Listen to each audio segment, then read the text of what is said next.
So ito mga kababayan, yung ating tatalakayin ngayon ay patungkol nga dito kay Rowena Buangson.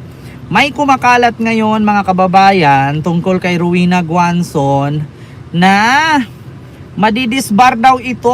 Bakit? Kasi mga kababayan, ang kandahilanan ng pagka-disbar ni Rowena Buangson, ito po siya.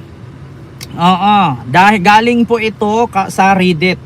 No, ipakita ko po sa inyo mga kababayan, sa Reddit po 'yan. Ibig sabihin, isa po siyang website na kung saan nandoon yung mga marites. Sa Reddit, no? Para siyang Rappler, mga kababayan, para siyang Philippine Star, parang Rappler, Reddit, parang ganun siya. Ayun, and kay Sir Miggy Ocampo diyan sa Las Piñas, Silupo. So ito na mga kababayan. According dito kay Hayun Bin Lookalike, ayan, si Hayun Bin Lookalike, no? Sabi niya, my source tell me that a group of lawyers is actually working on Buangson disbarment. Nako po. Isang grupo daw ng lawyers. Isang group ng lawyers ang nagtatrabaho. Group of lawyers working on Buangson disbarment case right now. Nako po, patay ka dyan. Ma'am Miriam Suzuki, Merry Christmas. This tea kasi is that the Phil Chinese lady from Rockwell that Buangson yelled at is also a lawyer, and an Ateneo law graduate. Nako po, sa Ateneo pala yung babae daw na sinigaw-sigawan ni Buangson. Yung asawa nung kalbong lalaki na sinabihan niya, wala ka ngang Rolex! Hindi ka nga nakagotse! Putang ina ka! Kita nyo? Hindi ka nga naka-Rolex! Wala ka ngang gotse! Putang ina ka! Sabi niya yun. Putang ina ka! Sasampalin kita! Sabi niya. Nako! Ateneo Law graduate pala yon. At the two comes from a family of lawyers. Nako! Pamilyang mga abogado pa. Nako, minsan kasi, alam nyo, totoo lang mga kababayan, example ko sa inyo minsan mga kababayan, yun pang may mga pinag-aralan yung mga bastos, no? Yun pa yung mga may pinag-aralan, yung mga walang modo. Napansin nyo yun? Napanood nyo ba yung podcast ni Cara David at ni Father? Na sabi ni Cara David, alam mo Father, doon sa lugar, no, may mga kasama kong mangyan. Ngayon, nanguha kami ng isda. Ngayon, Father, habang nanguha kami ng isda, ay sabi ni Cara David, bakit hindi na lang tayo kumuha ng malaking lambat para marami tayong mahuli? Sabi naman nung mangyan, yung katutubo, sabi niya, hindi naman po. 1, 2, 3 isda, mabubusog na po kami niyan, mabubusog na po tayo. Tapos sabi naman ni Cara David, bakit kailangan pa nating manguha bukas? Damihan na lang natin. Sabi daw nung mangyan, hindi po ma'am, kasi kung ano lang po ang binigay ng Panginoon, yun lang po yung kunin natin. Kasi bukas, bibigyan pa naman tayo ulit niya ng Panginoon. Sabi ni Cara David. Sabi niya, malay natin kung ubusin natin yan ngayon, baka bukas hindi na tayo bigyan. Sabi daw nung mangyan. Kaya sabi ni Father, di ba? Kita mo na Cara. Sabi naman ni Cara David, oo nga po Father na kung saan ito yung mga hindi nakapag-aral, hindi nakapagtapos, pero sila pa yung may respeto sa kalikasan. Sila pa yung nakakaalam kung ano yung tama at mali. Sila pa yung may alam na bibigyan naman tayo ng Diyos Kung ano lang yung kayang ubusin natin, yun lang ang ating kunin, wag nating damihan. Kasi kung ubusin natin yan ngayon ma'am, baka bukas hindi na tayo bigyan ng kalikasan. Yun daw sabi ng mga katutubong mangyan. Kaya sabi nga ni Father, di ba? Nakita mo, minsan itong mga uneducated na mga katutubo natin, sila pa yung marespeto sa kalikasan. Sila pa yung mga mabubuting asal, sila pa yung mga mabubuting tao. Sapagkat itong mga edukado, kapag ito ay magkaroon ng kaaway or makakaaway mo, di puga, lintian, pisting yawa sila. Pag sila na ang tawag dito, pag sila na ang ng ganyan mga gahaman, 'di ba? Oo, mamalot 'yan ang sabi ni Cara David. Sabi niya, biruin mo Father, sabi sa akin ng mga katutubo doon, hindi na natin ubusin, ma'am, kung ano lang yung kaya nating makuha, ma'am. Kasi baka pag inubos natin, baka bukas hindi na tayo bigyan. Sabi ni Cara David, ganun po ba? 'Di ba? Kita ninyo? Kung sino pa yung hindi nakapagtapos, hindi nakapag-aral, sila pa yung narunong makontento. 'Di ba? Hindi katulad nung mga edukado, putang ina, gahaman. Mga bastos ang bunganga, 'di ba? Mga walang manners, mga walang GMRC. Kita ninyo, mga kababayan? Oo, yun ang sabi ni Cara David sa kanyang podcast kasama si Father. 'Di ba? Continue natin itong kay Buangson.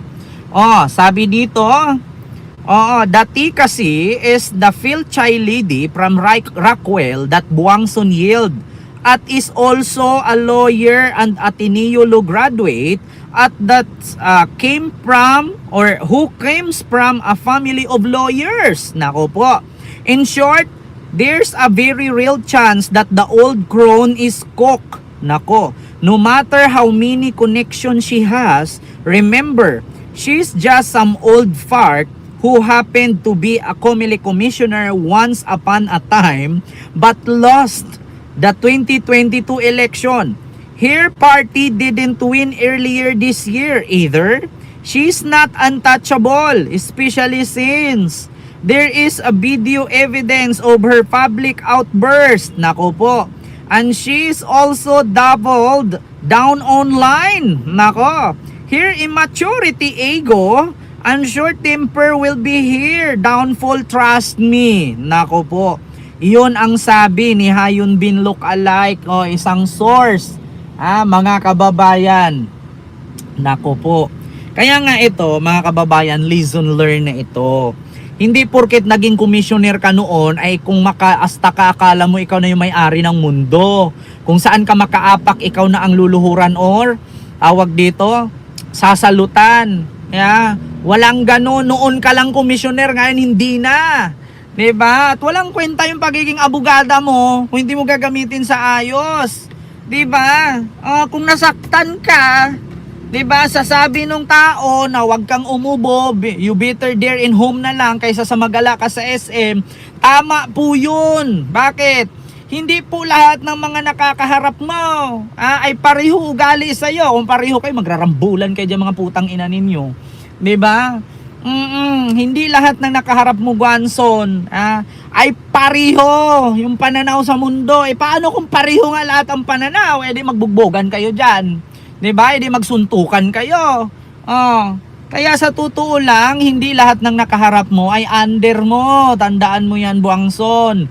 Ngayon, may balibalita pa ako. Meron daw isang senador nag-file din daw ng disbarment case laban sa iyo. Nako, isang babaeng senador daw ito. Nako po. Lumalaban yung Mick lady, 'di ba? Her bark and insult got her into trouble. Sabi ko sa inyo, mga kababayan, hindi po porket anak ka ng presidente, anak ka ng mayor, ay tumingin ka sa sarili mong mataas ka na. Ilagay mo sa lugar. Diyos ko po. 'Di ba, ako nga ngayon, kumakain ako doon, walang upuan. Wala akong pakialam, basta ako kumain ako. Hindi ko naman kailangan mag-inarte, hindi porket vlogger ako. 'Di ba? Kilala ako ng mall. Mga security, sumasalot sa akin. Nakikipag-picture pa. Ay kailangan luluhod sila sa akin. Hindi po. Kailangan natin magpakumbaba. Kasi bakit? Kapag magtaray ka, tapos darating ang panahon na magkaroon ka ng problema, walang tutulong sa'yo. Bakit? Ang sasabihin agad ng tao, putang inang yan, wag mong tulungan yan. Bakit? Apakayabang yan. 'Di ba? Wag mong tulungan yan. Bakit? Naninigaw yan, nagmumura pa. Kaya minsan, hindi porket may ranggo tayo, may papel tayo sa buhay, ay gagamitin na natin at abusaduhin natin, abusuhin. Wag ganon. 'Di ba? Kaya Rowena Guanzon, hindi porket matanda ka, iintindihin ka, tang ina mo ka, runong ka nga magmura. Tapos iintindihin ka, alam mo yung tama, alam mo yung mali. Kaya ngayon kung madisbar ka next year, deserve mo yan according sa chismis. Deserve mo yan, karapat dapat lang yan. Wala kaming pakialam kung ma-disbar ka, ikaw lang naman yun, di naman kami. Di ba? Sa bagay, narating mo naman yung tugatog. Naging ano ka na eh.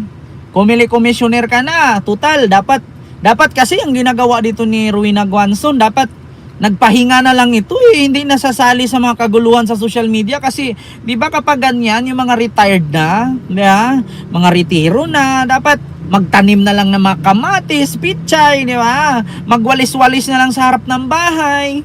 Oo. Hindi yung, Diyos ko naman, sasali ka pa sa social media.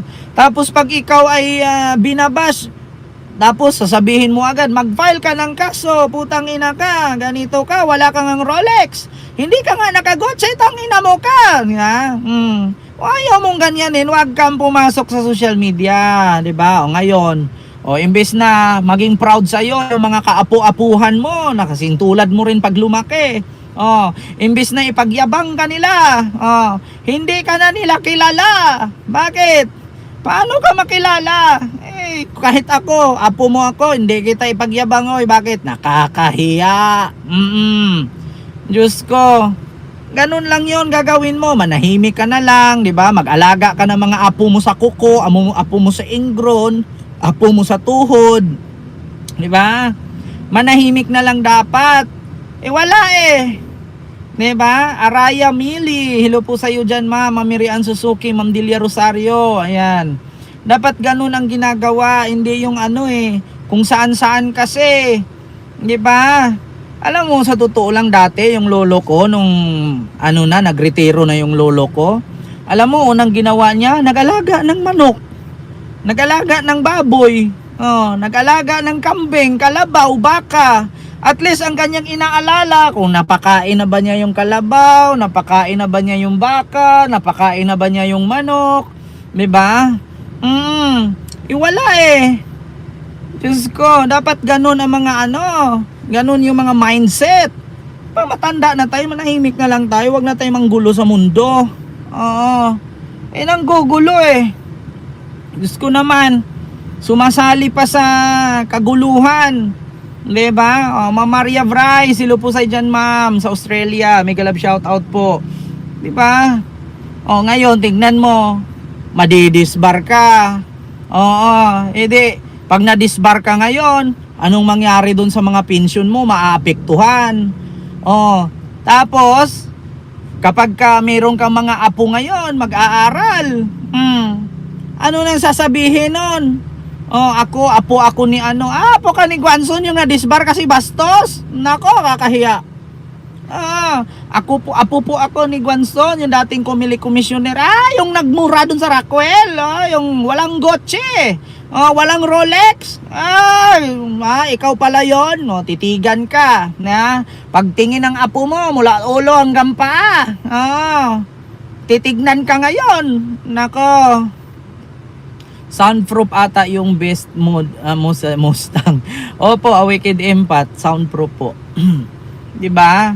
Tita Gali, mega love shout out po. Hindi, ang Mustang kasi pwede mo siyang i-adjust. Tanggalin mo siya ng tunog, lagyan mo ng tunog, pwede mong sobrang lakas ang tunog. Mamaya pag uwi namin lakasan ko to. Para magulat yung mga kapitbahay. Ma'am Beverly and kay Ma'am Viola ng Sirisa 4, silo po dyan. Diba? Kita nyo mga kababayan? Yun po yun.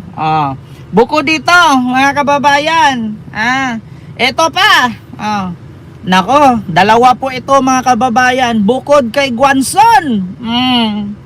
Si Marcoleta. Hala ka, Diyos ko po.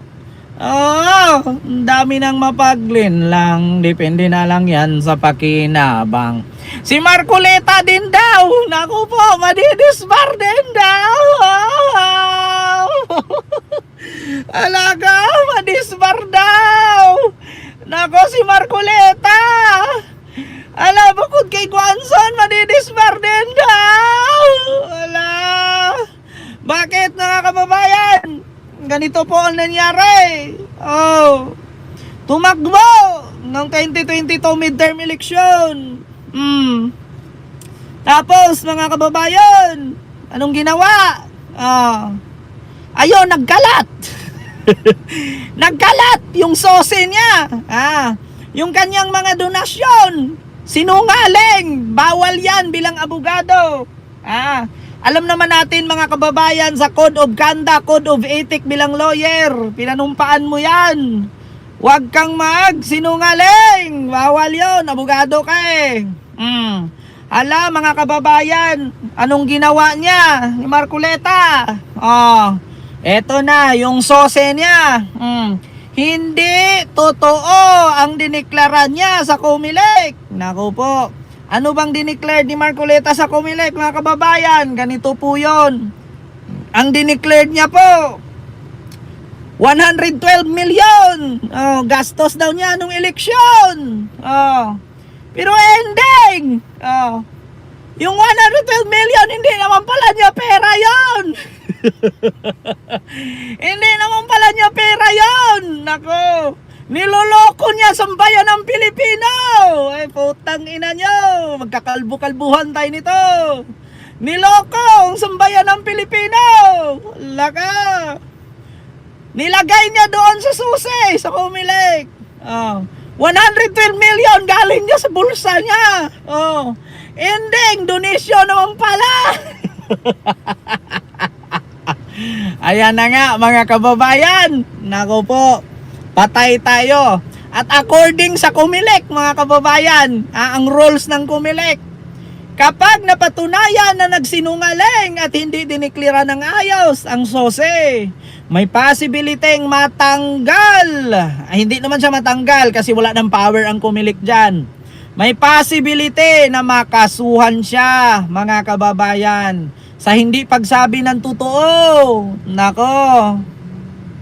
Yes po, Ma'am Beverly. Ayan, Albert. Mag-ingat po kayo and Merry Christmas po. Ayan, Ma'am Che ng Sirisa Por. Silo po. Ma'am Chaicher. Ayan.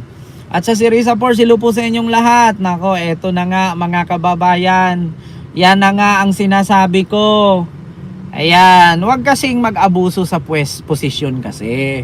Hindi porkit may mga ganyan kayo na mga tawag dito, ranggo, may mga papel kayo sa gobyerno, di ba? May mga kayo, ay wag naman ganong abusaduhin ninyo. Wag yung abusaduhin, no? Yung inyong mga kasi ang pangit niyan, mga kababayan.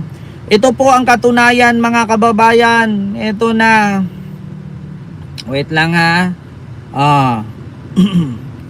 Wait lang.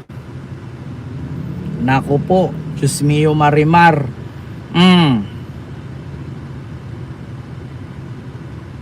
Ito na mga kababayan.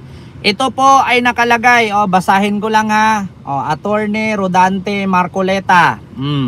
Attorney Rodante Marcoleta was involved in a disbarment case not as the respondent but as the complainant filing a case against two Comelec commissioner. Nako po. Nako, ito pa mga kababayan, meron palang pending to si Marcoleta. 2009.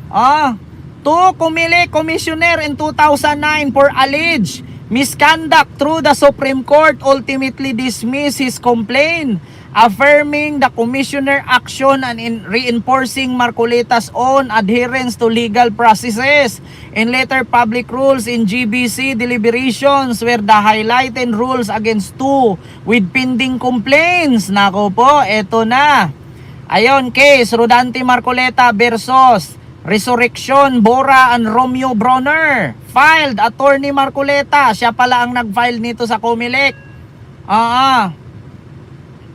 Siya pala ang nag-file sa Comelec noon, mga kababayan. Pero ngayon, nako, meron na naman panibago, mga kababayan. Siya ngayon ay question ng Comelec sa hindi pagsabi ng totoo. Kasinungalingan. May pending siya dati, mga kababayan. Kinalaban niya ang dalawang komisyoner. Kinasuhan niya. Ngayon naman, mga kababayan, siya naman ang kakasuhan ng Comelec. Ala, patay tayo niyan. Baliktaran ito. Next year pa madisbar ang Buangson. Ayan, sabi ni Nir Dacarbuna. Ayan, may love shout out po. Naku, mga kababayan, si Lolo Marcolets. Si Lolo Marcolets, mga kababayan. At si Lola Guans. Si Marcolets at si Lola Guans. Madidis Bor. Hala ka, patay kang bata ka. According yan sa chismis ha, mga kababayan. Chismis po yan, wag paniwalaan. No? Chismis lang. Naku po, ito na nga ang sinasabi ng lahat. Patay kayo dyan. Merry Christmas po, G-Gons. Ayan. 3 ads muna, walang cancel. Salamat po sa iyo, Ma'am M. 6573. Ayan, papuntang kubeta na siguro. Chismis na totoo. Sabi ni Ma'am Rian Suzuki. Ayan, Sir Joseph, hello po. Actually, mga kababayan na, ito tinalakay na din ni Yussi Claire yan. Yung doon kay Yussi Claire na nilagay niya doon, si Marcoleta at si Guanzon po yun. Yung ano kay Yussi Claire yung topic niya kahapon ba yon or kanina? Nakita nyo yung lawyers daw na madidisbar? Si Marcoleta at si Guanzon po yun. Kita, anuhin nyo yung anino, yung hikaw ni Guanzon at yung buhok ni Marcoleta. Yun po yun, mga kababayan. Si Marcoleta at si Guanzon po yun. Nako po. Merry Christmas, Sir Bien. Kita ninyo. Nako, Diyos mio Marimar. From Bacoor, Ma'am Maria Venus Francisco. Kahapon kita ko, sabi ni Sir Angelo. Siyempre tinakpan ni Jose kasi chismis nga. Ako naman, sinabi ko naman dito chismis. Huwag maniwala. Sana ngayon na kasi sobra na magmura. Huwag kayo maniwala, chismis lang yan. Siyempre, nag-uusap-usap, nagtatanong nga lang, di ba? Sabi ko nga sa ating live, no, nagtatanong lang po, totoo po ba? Totoo po ba? Nagtatanong lang po, mga kababayan. Nagtatanong lang po. Kala ko ba pinklawan? Hindi po yan pinklawan, mga kababayan. Sinuka na po ng kakampingkin si Guanzon, mga kababayan. Di lang pelikula ang mahuhubad kay piloka ang mahuhubad kay Marcoleta. Pag nagkatotoo yan, di ba? Happy holiday po, Tita Clavel. Ayan. Naku po, mga kababayan, Diyos mio Marimar. Di ba? Kaya sa totoo lang, mga kababayan, sinishare ko lang po sa inyo. Sana maging totoo na nga. Sir Dante Di Guzman, hello po. Nako.